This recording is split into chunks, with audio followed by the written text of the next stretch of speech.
Hello, everybody, and welcome in. Today is Wind Down Wednesday, y'all, and I'm really, really, truly glad that you're here. I want to say this though, if you are new, welcome. My name is Miriam. I am a functional nutritionist and gut hormone specialist, and every Wednesday I host a wind down session for women who are navigating perimenopause, menopause, who are being told their symptoms are normal or in their heads or just something to push through. If you are a regular, if you show up every Wednesday, hey you, I see you. Thank you for showing up again. Thank you so much. All right. So before we do anything else, I just want you to notice where you are right now. Okay. If you're on your phone, put it down somewhere comfortable. Okay. But if you're watching this on your phone, don't do that. If you're lying down somewhere, that's great. If you are still at your desk, I'm going to gently invite you to push back from it just a little bit. Okay? Just a little bit. All right. Take a couple of breaths in. Just breathe. Just breathe. Y'all, today is week 3 of our nervous system shift series for February. Okay? And the theme this week, the third week, is safety signals versus stress signals. Okay? Safety signals versus stress signals. Now, we could talk about this for an hour or more. I could take you through the science of polyvagal theory, the role of estrogen in vagal tone, the way midlife hormonal shifts literally change how your nervous system interprets information. I could do all that and more, right? But we don't have time for that. That's not what today is for, y'all. That's not what today is. Today, we're going to feel it. Feel it.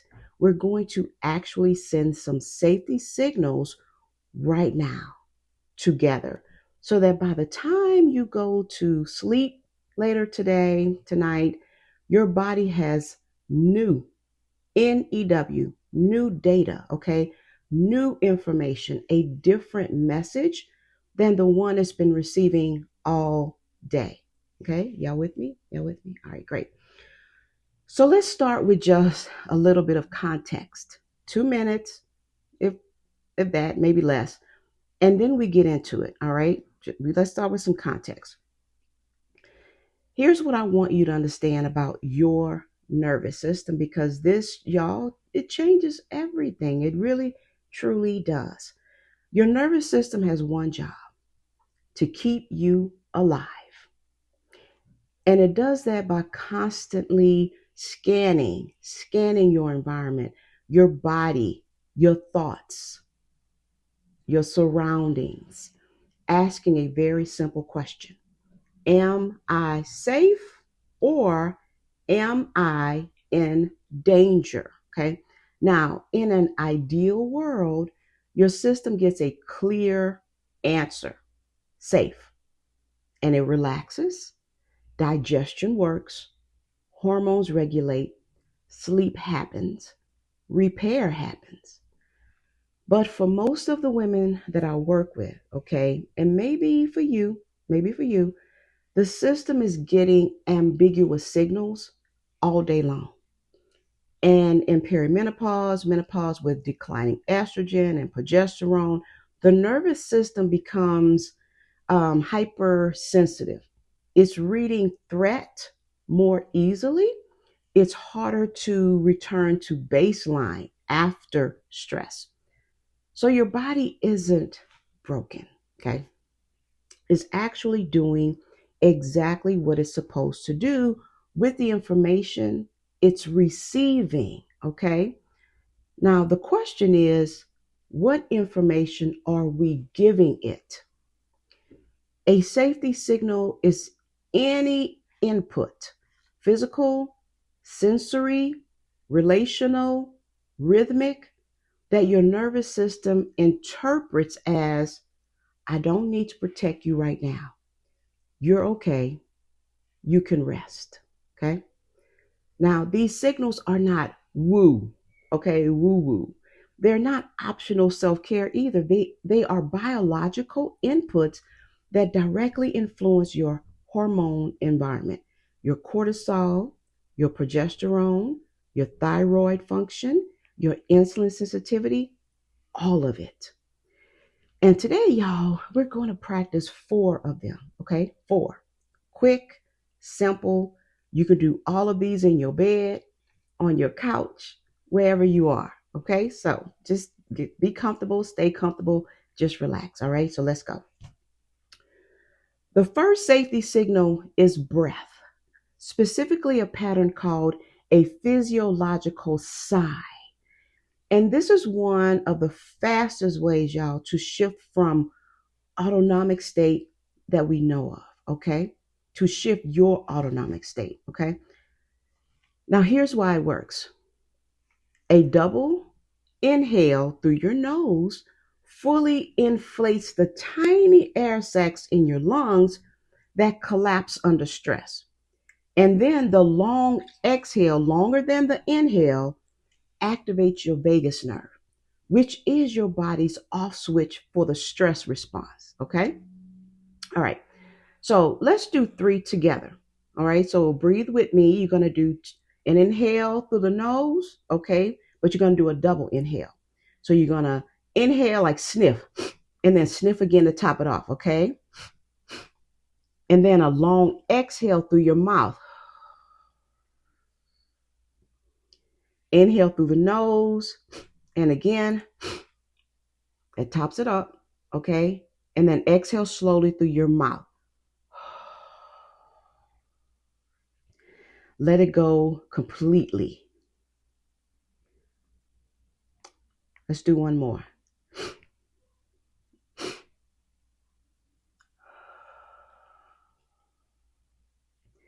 And after the third exhale, I want you to pause. Okay, just pause and just be silent. You notice that? Whatever just happened in your body, I want you to notice it. That's data. That's your nervous system receiving a signal. Now, the second practice, number 2, is touch. Touch. Specifically self touch. Okay? And I want to explain why this matters before we do it, because some of you might want to skip this one. Don't skip it. Human nervous systems are designed to co-regulate, meaning we calm down in the presence of safe other people. Now, the problem is you might be alone right now. Your partner might be in the other room, probably stressed out. Maybe if you have kids, they're asleep, right? There's no one for you to hug. But your nervous system responds to the sensation of being held, even when you provide it yourself. Y'all, this is not a trick. This is literally biology, okay? So here's what I want you to do. I want you to place one hand over your heart and place the other hand on top of that one, okay?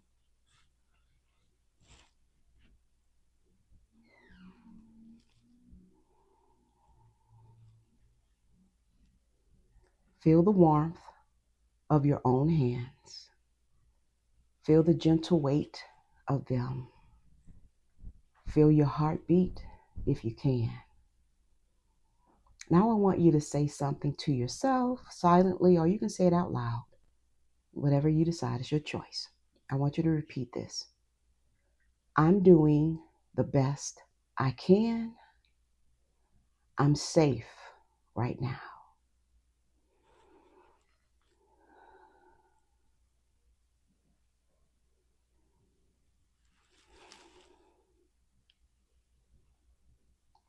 This activates oxytocin. It directly counters cortisol, and it sends a very specific message to your threat detection system that you are cared for, even when you're the one doing the caring. Okay? Now, the third one is my favorite, y'all, because it's invisible. No one around you will know you're doing this. It's called an orienting response. And here's the idea: when animals complete a stress response, they shake and then they look around, right? They orient to their environment. And that slow panoramic gaze signals to the nervous system the threat has passed. I survived. I'm here. Y'all, we've lost this. We go from one stress to the next without ever completing the cycle. We never look around and let our system register: I'm okay, I'm here, this room is safe. So let's do it now. I want you to do it softly without turning your head too quickly, okay? Just kind of with your eyes, right? Let your eyes just move, okay? Around the room, take in the edges, the corners. Notice the light, notice the objects, notice the stillness.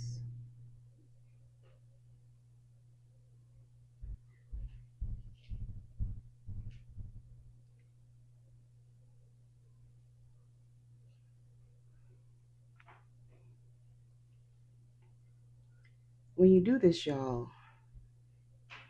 slowly with soft focus, you're directly influencing the superior colliculus. It's the part of your brain that processes visual threat. You're giving it evidence that nothing is chasing you. You're here. This room is real. You're okay. Okay. Now, last one, y'all. And I'm going to warn you, okay? This one might feel a little silly. All right. That's fine. I want you to do it anyway. Okay. We're going to hum. Okay. We're going to hum. Now, here's why we're doing this.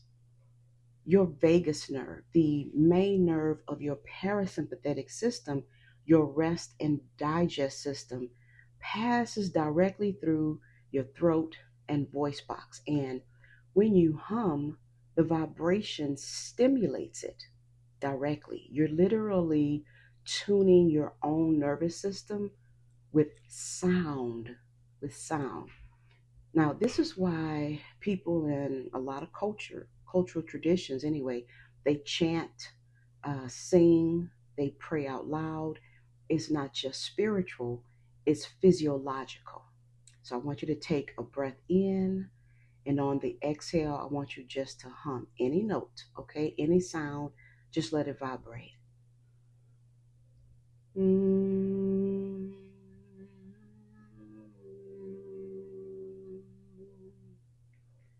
Do it again. Mm. Do you feel that? The vibration in your chest, your throat, behind your sternum.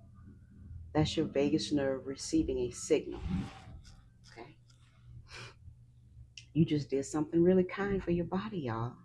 Okay. Mm.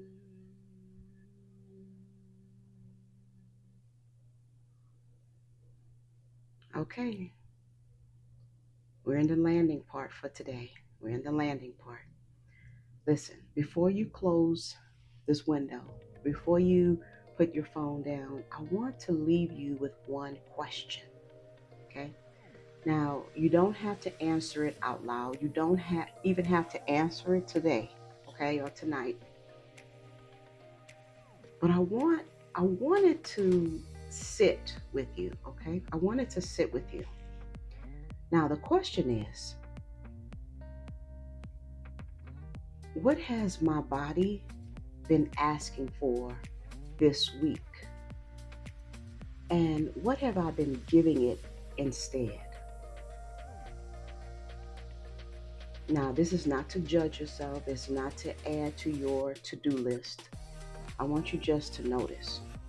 Because, y'all, that noticing, that witnessing of the gap between what your body needs and what it's actually receiving, that is the beginning of metabolic literacy. That's actually you starting to read your body as intelligent rather than broken. Okay? Now, if you want to sit with that question, just write it down. Keep it simple. Okay? Even one sentence, just keep it very simple. And listen, if you're not already in our free online community, Nourish and Flow Circle, that's where we continue this conversation every week, especially in our premium. It's called Nourish and Flow Circle. All right, that's the name of the group. The community is free. The link is going to be in the description. I want you to come and find us. Okay, I want you to come and find us.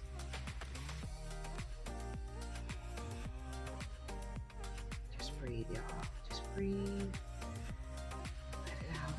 I want to thank you so much for being here today. Thank you for choosing on a Wednesday to do something slow, something kind, something that actually counts. Okay? And I will see you next week. In the meantime, y'all, take care of yourself. Love you.